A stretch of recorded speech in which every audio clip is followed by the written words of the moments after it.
Filosofía, ciencia y vida, diversidad y unidad de la experiencia. La filosofía reflexiona sobre lo que el ser humano experimenta en toda su unidad y riqueza. Pero la experiencia es hoy tan abundante y compleja que se requiere un esfuerzo para reconocer lo esencial. Es importante advertir tres verdades: la unidad entre las distintas ciencias, la prioridad de la persona humana respecto de los demás seres y procesos del mundo, y la máxima importancia de lo esencial. Equiparar la filosofía a las ciencias experimentales la desvirtúa. Vimos al principio que la filosofía nace de la vida, de la experiencia, de los problemas y enigmas que no salen al paso.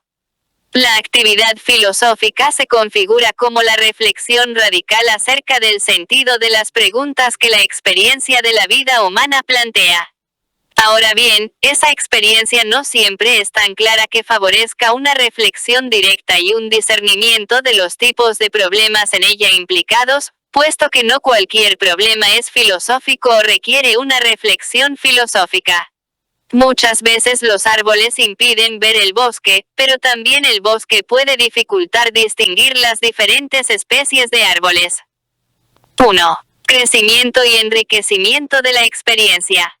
1.1. La ampliación de la experiencia. La historia de la civilización y del pensamiento humanos es apasionante. A nosotros, ciudadanos del siglo XXI, nos resulta difícil imaginar la vida corriente de una persona de la Grecia clásica, hace 25 siglos. ¿Acaso nos la figuramos como una vida simple y sencilla, e incluso ingenua e ignorante, y a la vez reconocemos en escritos de esa época que los dramas esencialmente humanos ya se vivían entonces con toda intensidad? En todo caso, tal ejercicio reflexivo nos produce cierta perplejidad por dos resultados. Por un lado, tenemos una vaga idea de una especie de mezcla entre elementos de la experiencia idénticos que no han variado desde entonces, las relaciones humanas familiares y amistosas, el mundo interior de los sentimientos, el difícil manejo del deseo de poder o de dinero, etc., y un cúmulo ingente de conocimientos técnicos, geográficos, culturales, etc., que hoy poseemos a diferencia de entonces. Por otro lado, advertimos que la relación entre esos dos tipos de experiencias, las que parecen invariables y las acumuladas a lo largo de la historia, no se termina de ver clara precisamente por su heterogeneidad. Augusto Comte hablaba de una ley, la que denominó ley de los tres estadios, según metafísico o abstracto y el científico o positivo.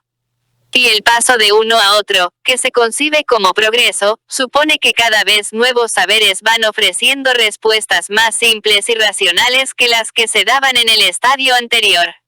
De esta manera, según él, el enriquecimiento de la experiencia y del conocimiento conlleva una superación de lo anterior, que queda obsoleto. En cambio, el movimiento romántico del mismo siglo XIX se esforzó por recuperar la cultura del mundo clásico para contrarrestar el racionalismo ilustrado, que parecía haber arrasado la cultura propiamente humana acaso por pretender explicarla de modo excesivamente racional. Sin duda, el aumento del caudal de conocimiento y de experiencia constituye una incontestable riqueza, incluso de las experiencias del mal, que ciertamente es mejor que no hubieran ocurrido, podemos y debemos aprender, y a menudo nos han hecho conocernos hasta un punto que nos estaba oculto hasta entonces. Ese caudal no ha dejado de crecer más o menos constantemente, en unas épocas más aceleradamente que en otras. Y conforme vamos disponiendo de más medios para descubrir y transmitir conocimientos, el crecimiento resulta exponencialmente mayor. Por eso a partir de la modernidad se produjo una aceleración acaso sin precedentes, particularmente en el campo de las ciencias experimentales y técnicas, pero también de la cultura social y política. 1.2. La especialización de las ciencias particulares. Precisamente entonces, ante la práctica imposibilidad de cultivar todas las dimensiones del saber, quienes deseaban conocer a fondo la realidad fueron parcelándola y circunscribiéndose a alguno de esos sectores de ella. Nacían entonces, como tales e independientes, las ciencias particulares desgajadas ya del conjunto y tronco común. Como es fácil de ver, esta división y consiguiente especialización es una moneda, ya de curso común y reversible, con dos caras, o mejor, con una cara y una cruz, y que, en tercer lugar, entraña un claro peligro potencial. 1. La primera, la cara, es el magnífico desarrollo del conocimiento humano en la época moderna y contemporánea. Nuestra cultura dispone de unos medios hasta hace poco inimaginables para averiguar, acopiar y transmitir datos. El conocimiento es hoy un reconocido factor de riqueza, tanto de progreso material como de enriquecimiento cultural, en principio asequible a cualquiera en casi cualquier parte del planeta. Hasta el punto de que muchos sociólogos han hablado ya de nuestro mundo como la sociedad del conocimiento. 2. La segunda, la cruz de dicha moneda, nace precisamente como frecuente consecuencia de la misma limitación humana que llevó a aquella parcelación y especialización. Si es casi imposible cultivar una visión de conjunto con un mínimo nivel de rigor y de actualidad, es tentadora la práctica renuncia y olvido de tal visión. Más concretamente, cada ciencia especializada, también las humanistas, posibilita e incluso atrae tal grado de dedicación que es fácil dejar de lado, hasta olvidar, su relación con otras ciencias y su origen a partir de una matriz de conocimiento experiencial y global. Y una ciencia que ignora su origen es una ciencia manca, truncada, pues le falta algo esencial al auténtico saber científico, sus causas, no solo de su objeto sino de sí mismo como conocimiento humano. Desde hace ya tiempo, muchas voces han alertado de este peligro, que sin duda tantas veces se ha hecho realidad con funestas consecuencias, desde la intromisión de unas ciencias en otras que se ignoran o incluso desprecian, hasta el abuso de los resultados de una ciencia por no atender a los dictados prudenciales provenientes de otras disciplinas. Hoy, a la vista del maltrato a tantas personas y de la explotación de la naturaleza parecemos más sensibles a la hipertrofia de las ciencias, pero no tenemos muy claro qué puede hacerse para corregirla. Entre esas voces puede destacarse hoy a Alasdair MacIntyre, quien denuncia esa fragmentación del saber, y aboga por recuperar la unidad perdida mediante las claves interpretativas de la narratividad y la práctica de toda actividad humana. 3. El peligro que conlleva esa especialización, que se añade al recién mencionado, es más profundo y no menos hecho realidad. En la medida en que las ciencias modernas posibilitan enormes mejoras materiales y en que la base de la transmisión de sus conocimientos es la exactitud y la réplica de los procedimientos empleados, la visión materialista y la comprobación cuantitativa se difunden a pasos de gigante. El paradigma de conocimiento termina viéndose, entonces, como resultados materialmente comprobables y aplicables, y como certeza exacta y compartible por todos. La consecuencia viene a ser la hoy común idea de que las ciencias experimentales dictaminan con mayor seguridad y carácter definitivo que cualquier otro saber. Como algunos dicen, y muchos más piensan, lo que no son cuentas son cuentos. Husserl, en su lúcido libro La crisis de las ciencias europeas, explica convincentemente esta deriva de las ciencias, desde su origen como hijas de la sabiduría global hasta su emancipación ignorante de sus raíces, su fin y sus límites. Una deriva en la que la abusiva aplicación del método matemático ha tenido un papel primordial y cuyo reequilibrio puede y debe reencontrarse en la atención a la experiencia cotidiana, al mundo de la vida. Por su parte, más bien en el ámbito anglosajón, el entero movimiento pragmatista ha alzado poderosamente su voz contra la restricción de la racionalidad a su uso científico. 2. Reconocer lo esencial. La vuelta a la experiencia es el clamor que desde muchas partes se alza. Pero muchas veces se trata de una indicación demasiado genérica. El campo de conocimientos y experiencias es hoy verdaderamente selvático, y por eso difícil de asimilar con auténtico provecho. Se hace necesario, más que nunca antes, discernir y jerarquizar la información. De lo contrario, muchos datos pueden distraernos, muchos problemas técnicos pueden absorbernos y, así, muchos problemas filosóficos corren el peligro de ser relegados al olvido. Además, a la magmática abundancia de contenidos de conocimiento se une un fenómeno típicamente moderno, como describió con su característica claridad Manuel García Morente en sus ensayos sobre el progreso, el fenómeno de la prisa. La prisa favorece la fugacidad superficial y dificulta la reposada contemplación. Hace que la información reciente que constantemente nos llega sepulte casi irremediablemente la noticia anterior. Centra la atención en lo que tenga un rápido resultado y desecha lo que solo promete un beneficio intangible y a largo plazo. En la Ética a Nicómaco Aristóteles advertía, en un tono que roza lo despectivo, que el vulgo no sabe distinguir. No le falta razón, pero también hay que conceder que muchas veces no es tarea nada fácil. Detenerse, cribar, ponderar y priorizar requieren una sabiduría, jerarquía y paciente labor que solo se logran con mucha experiencia y, mejor, si es posible, con la ayuda de un maestro. Costosa labor, ciertamente, tarea que precisa de una paciencia cada vez más rara e ingrata, y de una fortaleza, otro de los rasgos de la actitud filosófica, que resista tanto al empuje del incesante bombardeo informativo o mediático, como al ansia por acumular datos muchas veces innecesarios. Ansia también por resolver rápidamente unas cuestiones para pasar a otras o por forjar un sistema que todo lo abarque y explique.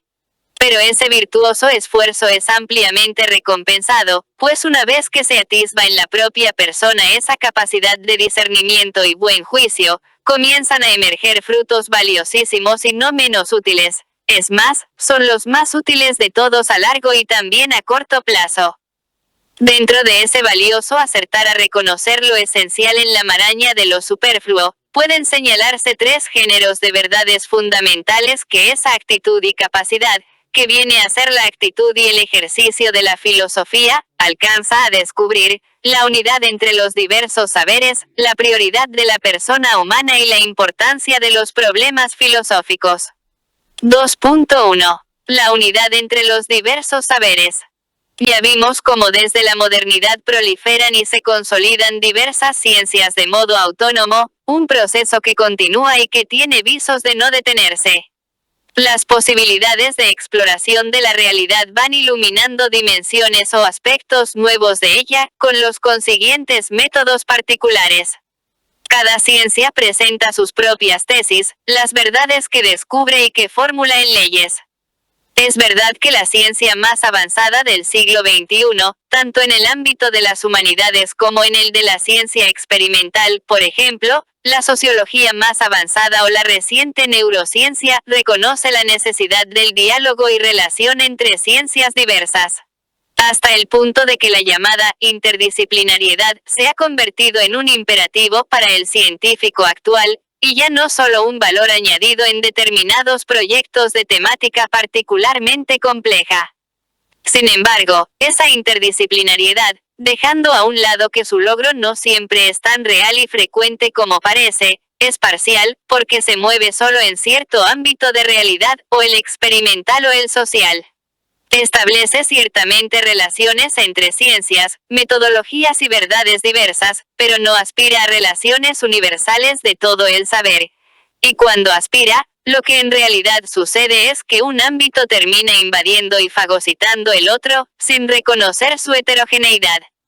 Para descubrir relaciones reales entre las ciencias más diversas, algún tipo de unidad y coherencia entre ellas, es preciso elevarse por encima de las ciencias mismas, acudir a otro género de saber al que precisamente llamamos filosofía. Un saber que no es un capricho superfluo sino, muy al contrario, el imperativo de buscar un sentido al entero universo de los conocimientos. Y no solo de los conocimientos. La filosofía está llamada a descubrir y procurar la unidad de todo género de experiencia, la unidad entre pensar y vivir, entre conocer y obrar, e incluso, como enseguida veremos, entre razonar y creer.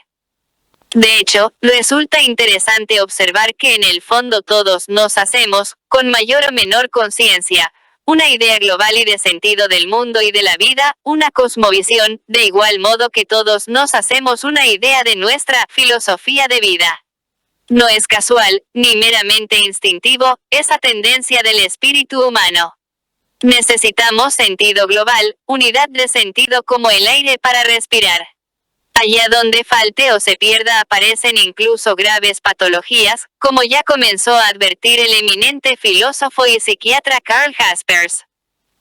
No obstante, la sociedad casi lúdica de hoy tolera e incluso favorece la convivencia simultánea de diversas cosmovisiones, provocando señales evidentes de falta de unidad de vida entre ciencia y religión, trabajo y relaciones personales, moral social y moral personal, etc.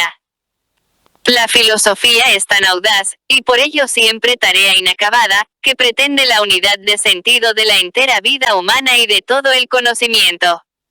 2.2. La prioridad de la persona humana. La responsabilidad que acucia a quien se dedica a la filosofía, y a toda persona en un cierto grado de actitud filosófica, concierne, como vimos, a la búsqueda de un sentido para sí misma y para los demás, así como a las acciones que de ese sentido se deriven, acciones que nos afectan a nosotros mismos y que afectan muy frecuentemente a otras personas. Y con las personas no podemos jugar, tampoco con la propia. Por eso es preciso registrar, en medio de esa superabundancia de experiencias, aquellas en las que se hallan implicadas personas y en qué medida. Mejor y más importante, advertir que es del todo distinto tratar con cosas, con problemas más o menos técnicos, que tratar con personas. Con su habitual lucidez en muchos asuntos morales, escribía Kant en su Fundamentación de la metafísica de las costumbres: todas las cosas tienen precio, pero la persona humana no tiene precio, sino dignidad. Intuitivamente comprendemos que las personas poseen una importancia y seriedad, merecen un respeto, incomparablemente superior a cualquier otro ser mineral o animal. La persona humana, por ser libre, origen absoluto de actos, no es nunca una mera parte, ni de la sociedad, ni del cosmos. En cuanto al respeto a la naturaleza, si la creciente sensibilidad por el medio ambiente ha llegado a tal grado de seriedad moral, en toda regla, es porque el planeta que habitamos no es patrimonio exclusivo de quienes lo poblamos ahora, sino también de las generaciones futuras. Las personas humanas albergan, además, una riqueza insondable que ninguna ciencia ni experiencia puede agotar. Suele decirse que cada persona es un mundo, y es verdad. Es un mundo de experiencias, de biografía, de pensamientos y sentimientos, de ilusiones y decepciones. Supera cualquier aproximación parcial que pretenda abarcarla. Y esto es un signo más de la necesidad de un tipo de acercamiento y de saber, la filosofía, que se sabe limitado en sí mismo y rebasado por su objeto, y que por ello no procura encerrar aquello de lo que trata en los moldes conceptuales de los que se sirve para su aproximación. Muy triste es la experiencia, tan abundante, de sistemas de pensamiento que han encajado forzosamente a la persona en su esquema conceptual. El resultado es siempre la reducción teórica de ella a mero elemento o parte de un todo, con la consecuencia práctica de manipulaciones políticas, científicas o de ingeniería social. Aristóteles recordaba un viejo refrán griego: no de un puñal a un niño. Ilustraba con ello lo inconscientemente peligroso que podía llegar a ser una teoría en manos de alguien que carecía de virtudes morales para aplicarla. Pues lo mismo vale, más en general, para quien posee mucha ciencia y poco o nada de filosofía. Lo acaban pagando personas humanas concretas, como desgraciadamente demuestra la historia. 2.3. La importancia de los problemas esenciales o filosóficos. Todo lo anterior ayuda a perfilar la actividad filosófica y, al mismo tiempo, a reconocer su necesidad. Los problemas filosóficos no los resuelven las ciencias. Estas alcanzan un conocimiento parcial y relativo al mundo empírico, también relativo a las condiciones empíricas del sujeto que conoce, u ofrecen soluciones que pueden replicarse cada vez que sean precisas. La filosofía se ocupa, en cambio, de cuestiones independientes de ese medio contingente y de nuestro entorno circunstancial, por más que éste sea relevante y que incluso precisamente sea en él y de él donde busquemos lo esencial. De ahí que, contrariamente a lo que se suele pensar superficialmente, los conocimientos científicos son subjetivos y relativos, mientras que los filosóficos son objetivos y absolutos. La fuerte tendencia a fiarnos de nuestros sentidos y de la comprobación mediante ellos hace que identifiquemos objetivamente verdadero con comprobable externamente por todos. Pero no es así. Ya Aristóteles, en las primeras reflexiones sobre la lógica que conservamos, observaba que lo más simple no es demostrable, sino únicamente mostrable, y que no todo lo evidente lo es a primera vista para todos por igual, pues muchas veces se requieren otras evidencias previas más primarias o cierto esfuerzo intelectual para captar algunas verdades. El criterio de ser verdadero en sí y por sí es distinto del que dicta cómo y quién puede comprobarlo.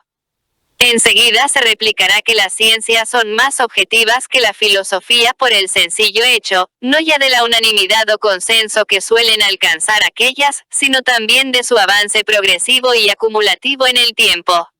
Es cierto que, salvo en los saltos ocasionales de las llamadas revoluciones científicas o cambios de paradigma, los conocimientos científicos se acumulan y transmiten de modo constante y progresivo. En cambio, la historia de la filosofía muestra que ésta recomienza constantemente desde perspectivas y experiencias siempre nuevas, dando a veces la impresión de máximo disenso o de tejer y destejer incesantemente la tela de Penélope. Pero ya sabemos que esto es así porque las cuestiones filosóficas han de experimentarse y comprenderse siempre en primera persona, pues carga a cuestas con preocupaciones sin las que la persona humana no puede vivir su misma vida. Por eso cada filósofo, aunque aproveche logros ajenos subiéndose a hombros de gigantes, en cierto sentido ha de recomenzar siempre de nuevo, ha de recorrer a propio pie el camino de la búsqueda de la verdad.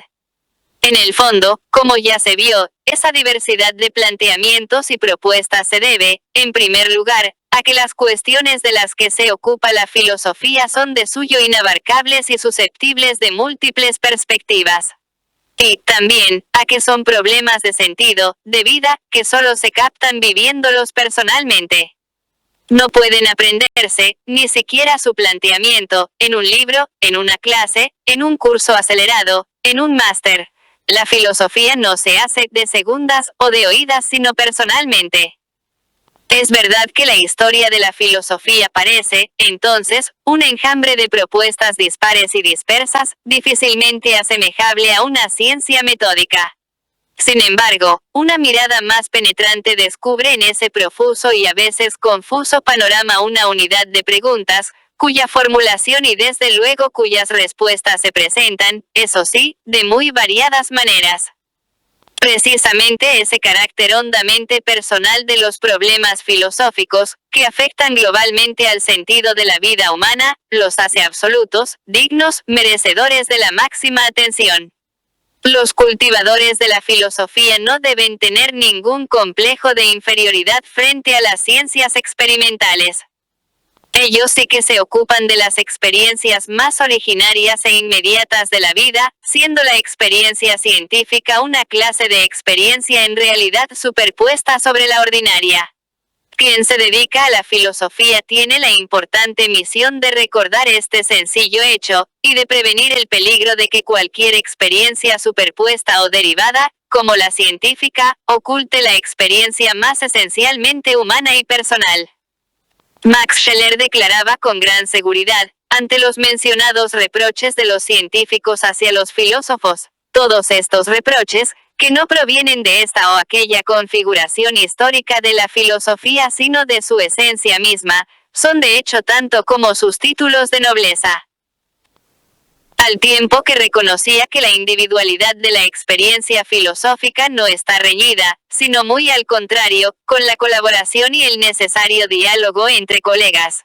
Cuanto más perfecto y absoluto es el objeto de conocimiento, tanto más una forma lo más posiblemente intensa y extensa del conocer conjunto de sujetos cognoscentes es condición de un posible conocimiento adecuado en general.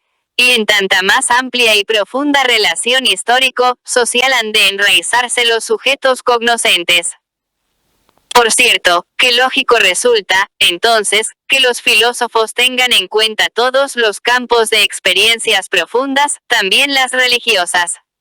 O dicho de otra manera, que los problemas filosóficos conecten de modo natural con los teológicos, que las fronteras entre la filosofía y la teología sean umbrales transitables y no barreras vedadas al paso. Si los problemas filosóficos son los problemas de sentido último de la vida, las inquietudes más hondas de la persona, la dimensión religiosa se toca de lleno en ellos. De esto nos ocuparemos en el siguiente capítulo. Pero antes conviene terminar advirtiendo un peligro no remoto sino muy real, que por momentos en la historia, y ahora nos encontramos en uno de ellos, como se advertía aquí en el capítulo 2, amenaza con agostar la filosofía. 3. El peligro de la erudición o cientificismo en la filosofía. 3.1. La equiparación de la filosofía con las ciencias experimentales. El auge y el prestigio de las ciencias experimentales, legítimo, insistimos, es hoy tal, que su imitación por parte de la filosofía y de las humanidades en general es una tentación muy seductora y próxima. En el imaginario social actual, todo aquello que se presente como científico goza de un crédito más que suficiente, muy superior a cualquier otra forma de experiencia o de discurso. Científico es, según ese modelo, lo que se mide con un patrón universalmente medible, lo que se comprueba con datos empíricamente contrastables. Pues bien, lo sorprendente es que este modelo, propio de las ciencias naturales o empíricas, al parecer ha podido trasladarse efectivamente a las ciencias humanas. Aparentemente ha podido trasladarse en el sentido de que en ocasiones se ha impuesto a ellas, pero con el funesto y previsible resultado de cercenar su objeto, el mundo humano tal y como lo vivimos. Ese mundo de experiencias propiamente humanas, de carácter estético, emocional, sapiencial o global, religioso, etc., que no se deja ni cuantificar ni encerrar en esquemas exactos y cerrados. Y aún más asombroso es que esa forzada equiparación raras veces la han llevado a cabo los científicos, acaso celosos de sus métodos y con un cierto afán expansionista, sino los propios humanistas seguramente oprimidos por un complejo de inferioridad ante el espectáculo de los brillantes progresos científicos y, sobre todo, del prestigio alcanzado por las correspondientes ciencias. Solo ellos pueden realmente hacerlo, solo ellos pueden matar lo humano. Como dice Scheler hablando del respeto, en su trabajo Rehabilitación de la virtud, la ciencia no tiene fuerza para matar. Al revés, debe estar ya muerto aquello de lo que se apodera. Puede sonar exagerado eso de matar lo humano, y con ello la actividad radical y profundamente humana que es la filosofía. Pero si especialmente la filosofía reduce su atención a los datos de algún modo cuantificables, renunciando a su tarea de dar sentido y unidad orgánica a las diversas ciencias y formas de experiencia, pierde ella misma su fecundidad y vitalidad. Convertirse en una ciencia moderna más no refuerza a la filosofía, ni la hace más seria y objetiva. Al contrario, la debilita, o, como se dijo antes, la desvitaliza. Al dejar de reconocer y ocuparse de lo esencial y superior, según vimos, abandona el ideal de unidad, reduce también inevitablemente a las personas e ignora los problemas que realmente vive e importan de modo último al ser humano. En tal desacertado caso, el ejercicio de la filosofía viene a desarrollarse en una forma de discurso erudito, plagado de datos históricos y citas brillantes que sin embargo no acaban de morder, por así decir, en la experiencia viva y honda de cada persona.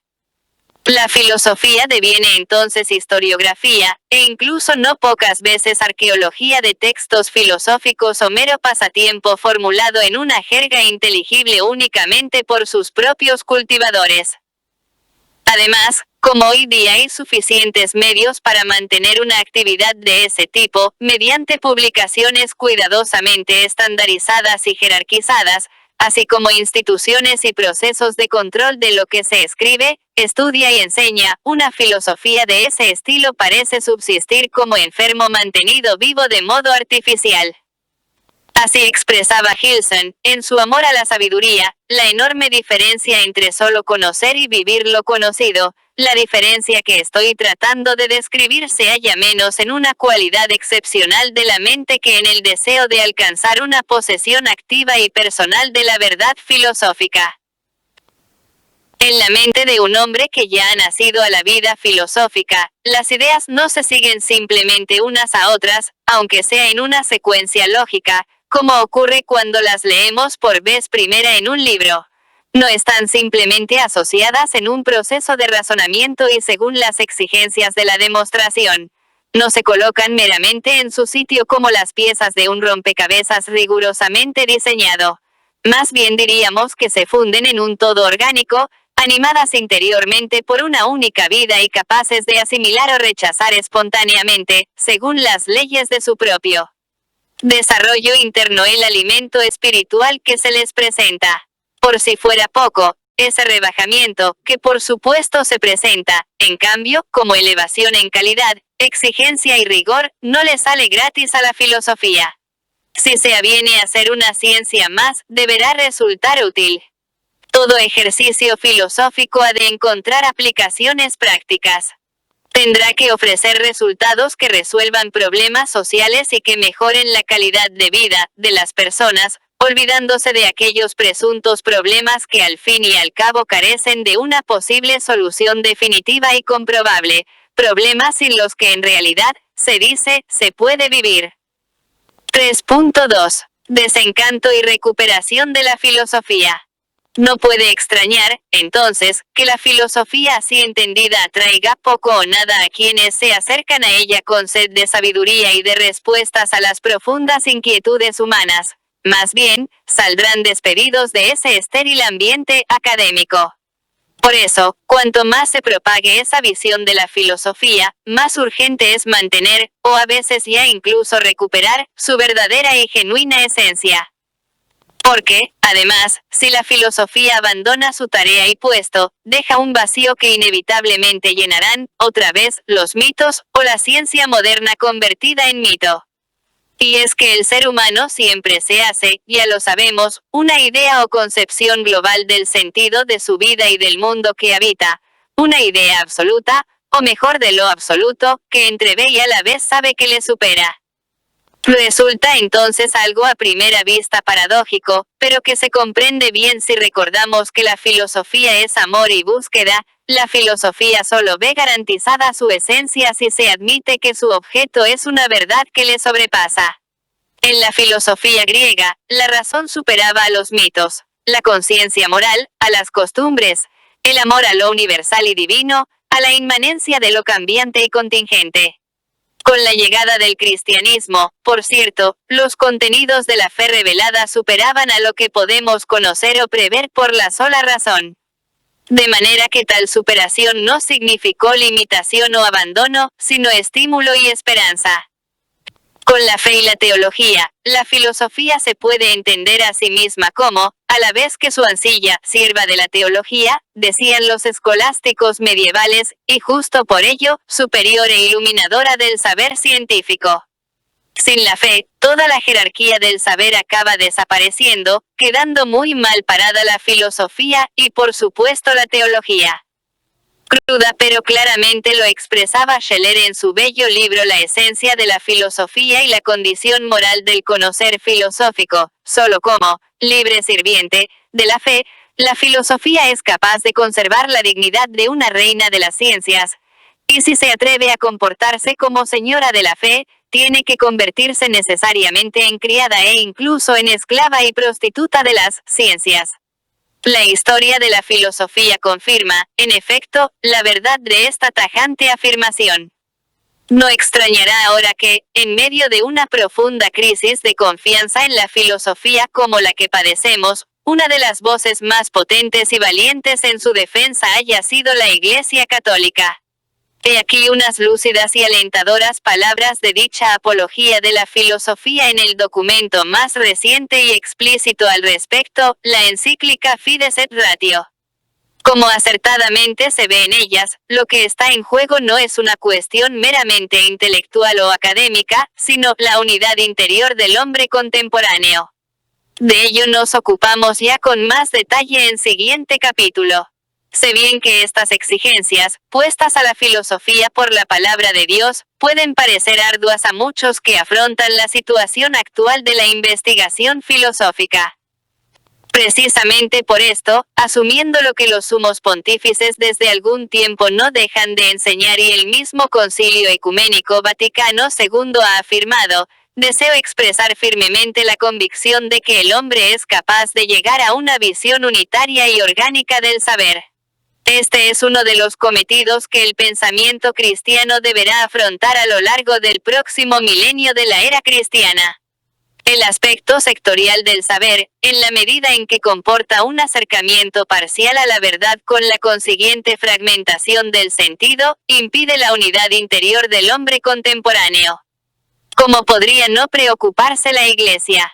Este cometido sapiencial llega a sus pastores directamente desde el Evangelio y ellos no pueden eludir el deber de llevarlo a cabo. Fides et Ratio, n.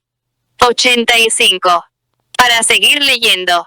Miguel García, Baró, La muerte, el amor y otros aprendizajes, en la filosofía como sábado, ppc, Madrid, 2016, pp. 19, 38.